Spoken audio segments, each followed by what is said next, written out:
El protagonismo esta semana ha sido sin duda, me refiero a la Iglesia naturalmente, ha sido sin duda el sínodo sobre la Amazonía que ya ha terminado. Con dos cosas distintas, probablemente relacionadas. Por un lado, la cuestión de los ídolos paganos que han girado en torno al sínodo todo el tiempo, y por otro lado, las conclusiones, sobre todo lo referente a la petición para que se ordenen hombres casados. Ya comenté en su momento que el día 4 de octubre, la víspera de inaugurarse el sínodo, tuvo lugar, era el día de San Francisco, tuvo lugar en los Jardines del Vaticano un acto en el cual se plantó un árbol como un símbolo de un sínodo que iba a estar dedicado, al menos en parte, a la defensa de la naturaleza allí en aquella región amazónica. Bien, plantar un árbol es una cosa estupenda.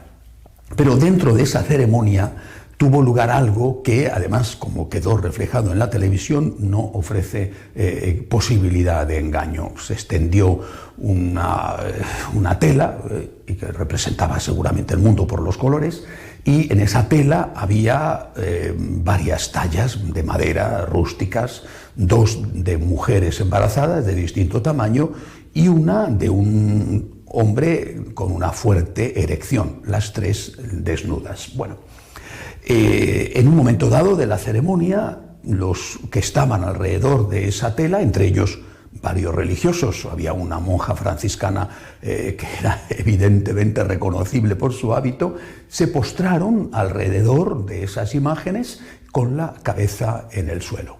Eso era un claro signo de adoración. Si nos dicen que eso no es adoración, pues tendremos que creer que el pulpo es un animal de compañía. Algo que nos digan que es que, qué sé yo, a la monja se le rompió el rosario y pidió a los compañeros que buscaran las cuentas que se habían quedado desperdigadas. Aquello fue un claro gesto y un signo de adoración.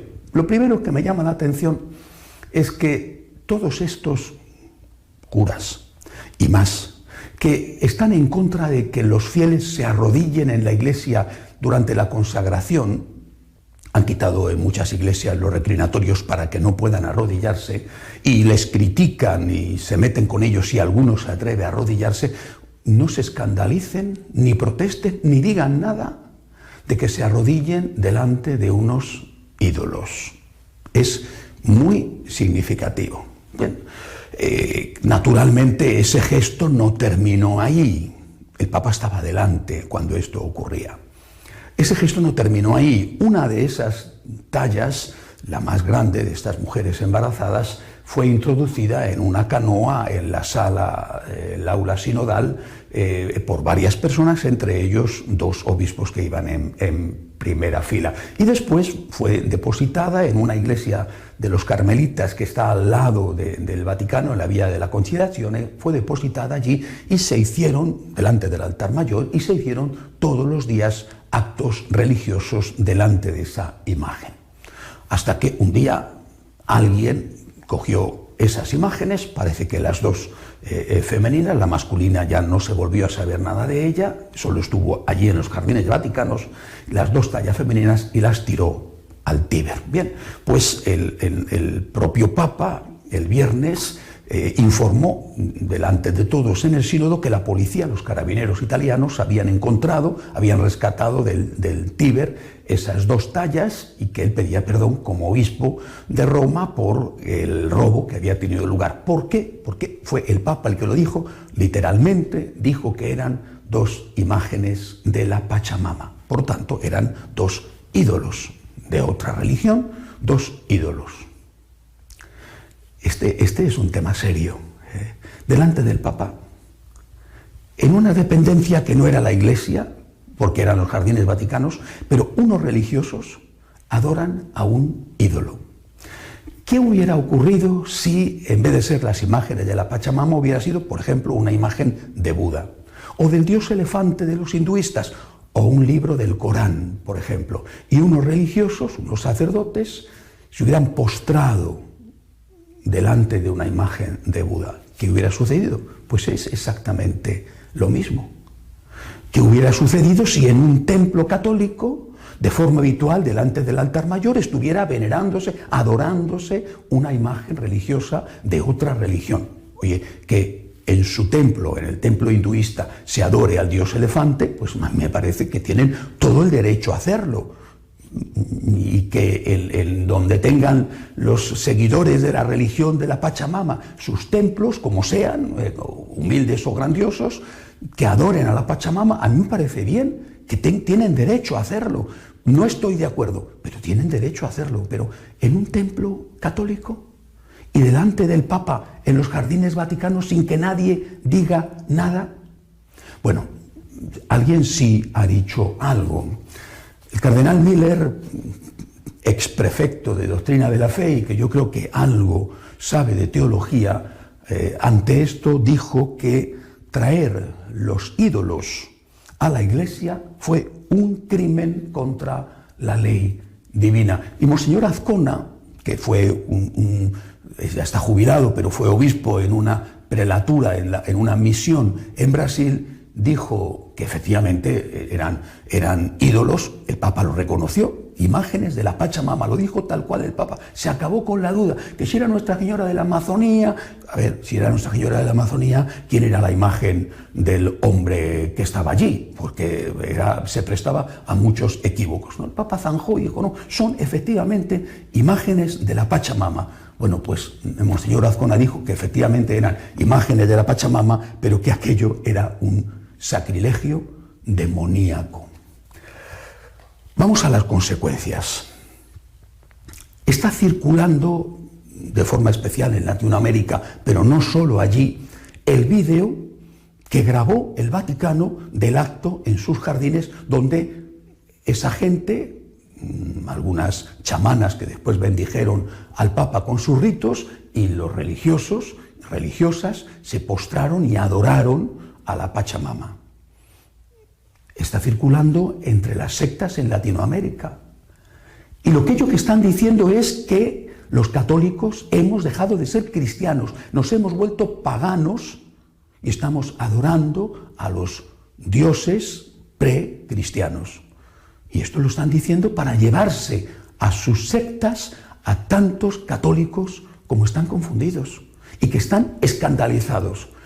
Por supuesto que hay que insultarles, y algunos les insultan, les dicen de todo, sí, pero esos católicos insultados que están escandalizados son la mayoría de los que van a misa y de los que ayudan con su dinero al mantenimiento de la Iglesia. Y están sorprendidos y escandalizados. Otra consecuencia, y ahora, ¿qué tienen que hacer todos los sacerdotes que en determinados países de una forma especial están luchando contra la santería y contra la brujería? Cuando los santeros les están diciendo, pero si nosotros hemos sido abrazados por la Iglesia, si han adorado a una de nuestras deidades delante del Papa y aquí no ha pasado nada. El Papa no ha protestado, no ha dicho esto de ninguna manera, o que lo hagan, pero los religiosos no. ¿En qué condiciones quedan estos sacerdotes que están diciendo que la brujería hace daño a la gente y que están luchando contra el sincretismo dentro de la Iglesia? Es un tema de una importancia grande. Yo no sé si a esto se refería el Papa poco después, cuando él dijo y criticó a lo que él llamó las élites católicas que se fijan en cositas, dijo el Papa, en cositas, en lugar de fijarse en lo grande. No sé si se refería a esto. Esto, desde luego, no es una cosita. El Papa también dijo, citando a Peggy, que había algunos de esas élites católicas que no tenían en cuenta los desafíos del hombre moderno y que no amaban a nadie y que por eso creían que amaban a Dios. Bueno, y citando a Mahler, dijo que la tradición no podía ser una urna de cenizas, sino que tenía que ser la raíz para el futuro, la fuente de energía para el futuro. Creo que Mahler lo decía en otro sentido.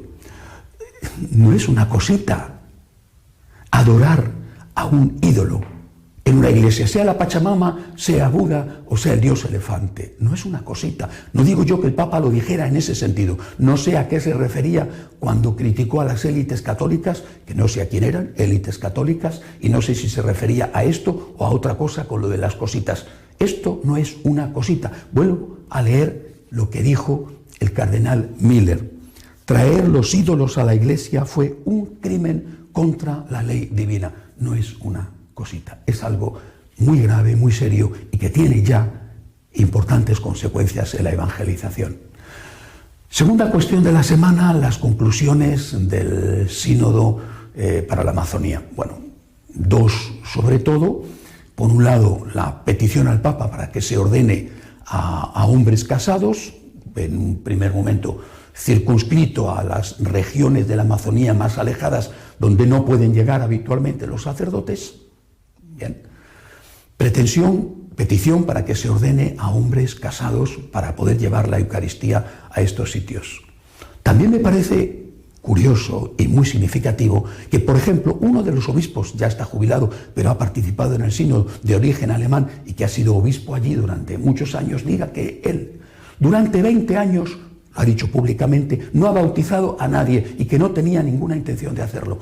Está preocupadísimo para que llegue la Eucaristía a los sitios más remotos, pero él dice que no ha bautizado a nadie. Pues debería de estar preocupado, en primer lugar, por el bautismo.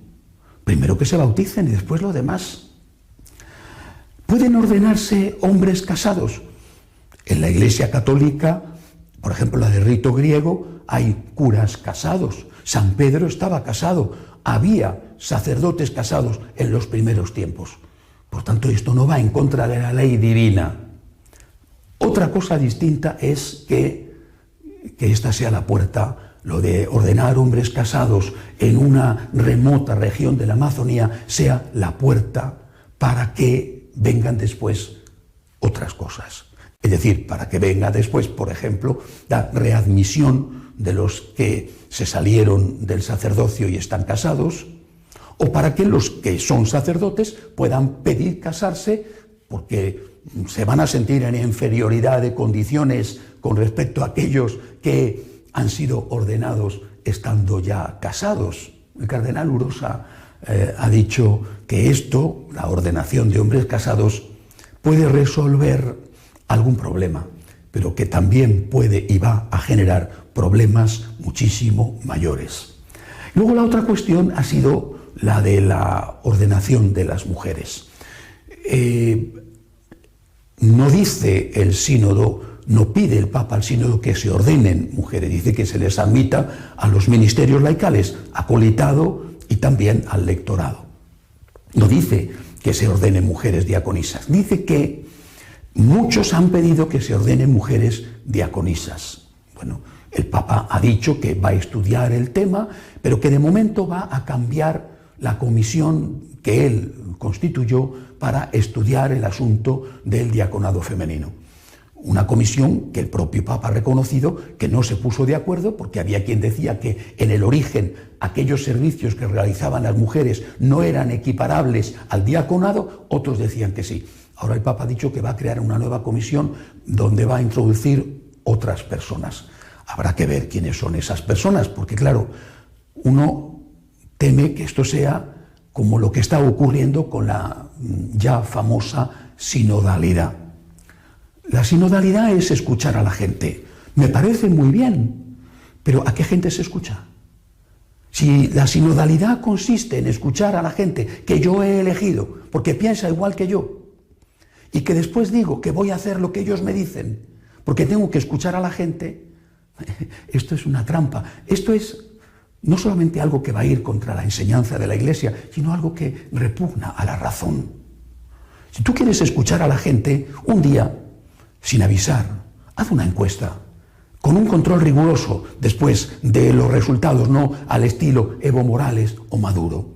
Un día sin avisar, haz una encuesta entre los que van a misa y pregúntales, ¿quiere usted sacerdocio femenino? ¿Quiere usted que sus curas se casen?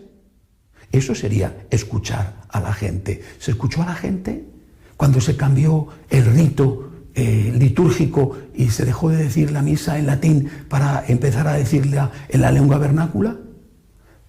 Si hay que hacer una iglesia sinodal, seamos honestos.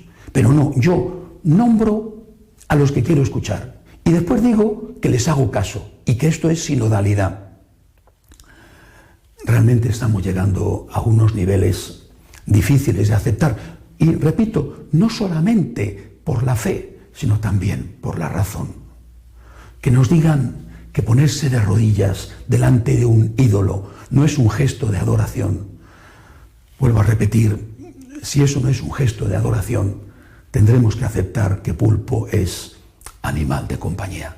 Pidamos al Señor por la Iglesia, porque la situación es la que es, no hace falta ponerle más adjetivos, y la Iglesia necesita nuestra oración, y el Señor reclama hoy más que nunca nuestra fe, nuestra confianza y nuestra esperanza. Hasta la semana que viene, si Dios quiere.